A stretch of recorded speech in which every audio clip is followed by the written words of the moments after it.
Makcik. Makcik buka pintu.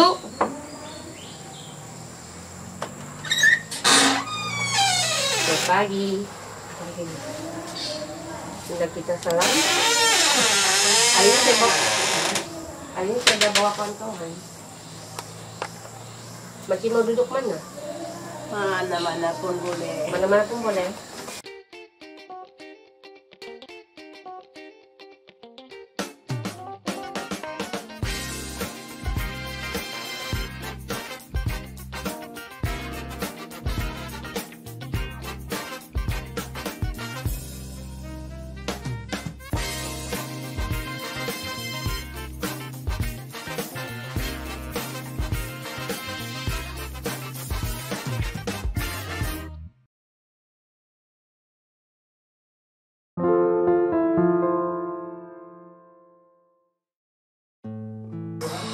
Nama saya Chong Muili, biasa kawan-kawan panggil saya Mary.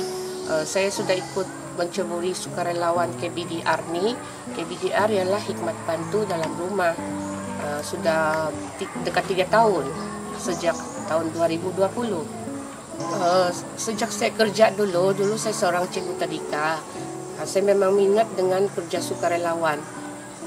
Saya berfikir untuk mengikut sukarelawan, tidak kira dia dari JKM ke JKM mana. Saya dengar-dengar dari kawan saya yang satu yang juga sukarelawan KBDR, dia beritahu saya ada kosong, kamu masih minat? Dengan senang hati saya kata saya masih minat, memang saya suka. Saya pun ambil peluang ini untuk kenal-kenal sama si Dayang Hawa, penyelaras, dan kawan-kawan yang lain. Peranan sukarelawan KBDR adalah untuk memberi perhatian kepada warga emas, juga OKU. Yang klien saya 4 orang tu ialah warga emas lah. Warga emas bermula dari umur 60 hingga ke 80 lebih lah semua. Lepas tu kalau kita sudah kena bagi klien tu, satu petugas tu ada 4 klien. 4 klien, jadi 1 minggu tu kita pergi rumah klien tu 1 kali dalam 2 jam. Jadi kita sampai di sana, kita kenal dengan warga emas tu, kita kena tanyalah apa yang dia perlu.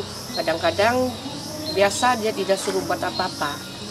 Kalau kita kena arahan, kita kena bantu dia buat kerja rumah, seperti membersih rumah, menjaga makan minum dia.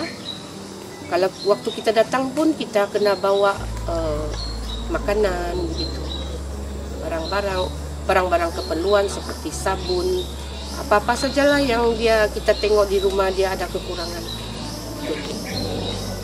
Macam makcik yang ini, yang saya datang, biasa saya datang hari Jumaat pagi jam 9 hingga 11. Kalau waktu hujan, saya pandu masuk ke dalam sikit. Kalau tidak hujan, saya letak kereta di luar saja. Bila datang, kan warga emas, mesti dia ada cara dia sendiri. Kita kena beri perhatian sepenuhnya dengan kasih sayang dan perlu sabar. Biasa makcik tidak suruh buat apa-apa, dia suruh saya ikut dia berbual panjang. Make me happy jugalah. Kadang-kadang dengan cerita dia, saya happy juga, dia pun senang hati juga. Itu.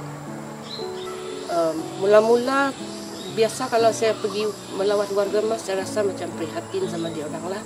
Saya prihatin, saya terfikir waktu kita berumur nanti macam mana, perlu perhatian orang sekeliling lah.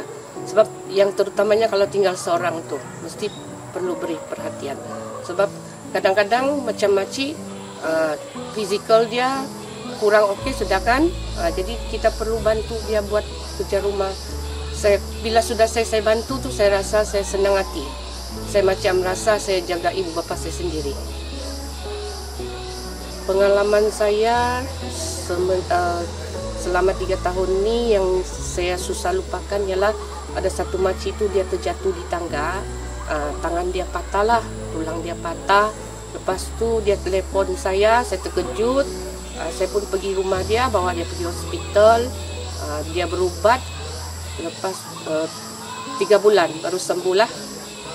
On off pergi hospital, bawa balik rumah. beri perhatian sepenuhnya hingga makcik itu sembuh. Itu yang saya susah lupakan. Dan kalau makcik-makcik sakit, saya paling sedih. Oh, kalau makcik sudah, yang klien sudah meninggal kan, memang tiada servis sudah, kecuali macam dia ada warga mas yang lain lah. Begitu kita tukar klien baru, kita coba cari yang klien di luar, orang yang di luar sana. Gitu.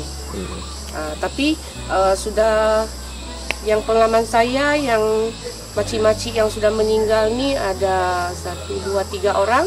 Kami masih berhubung dengan keluarganya. Kami jadi kawan lah. Kawan pun bertambah. Sebab apa? Sebab dari makcik sana kita baru boleh kenal keluarga ini macam mana. Begitu. Biasa dia orang panggil anak juga. Sebab dari bangsa-bangsa lain ni kan, kalau dari segi makanan tu memang saya pakai beli sajalah, supaya dia orang tidak risau. Begitu. Saya ada pergi yang bangsa-bangsa lain juga. Ada yang macam close betul. Yang close betul lah panggil anak begitu, anak angkat begitulah. Memang ada, memang best lah sukarelawan ni. Bagi saya, kalau nak jadi seorang sukarelawan, kita perlu sabar. First, sabar. Kedua, mesti memahami keadaan klien yang kita lawat. Ketiga, cuba tukar watak. Macam kita jadikan kita sendiri ialah klien tu, dia ialah petugas begitu. Mula-mula tu kita tidak faham kan satu-satu warga mas punya gaya begitu. Kalau sudah kita saling memahami, dia sudah macam dekat dengan kita, tiada apa yang tidak boleh dikata. Bagi kawan-kawan di luar sana, kalau ada yang ada masa, macam saya suka guna masa dengan buat kerja yang berfaedah seperti sukarelawan begini, supaya kita dapat membantu lebih ramai warga mas atau OKU, supaya masyarakat kita rasa macam ada kasih sayang, terlindung waktu umur-umur senja, macam tidak kesepian begitulah. Dan raut tuamu membekas jiwaku, meredakan rindu, mendamaikan kalbu. Tak mungkin ku temu iras sentuhanmu, biarpun ku reda, seluruh dunia mencari gantimu.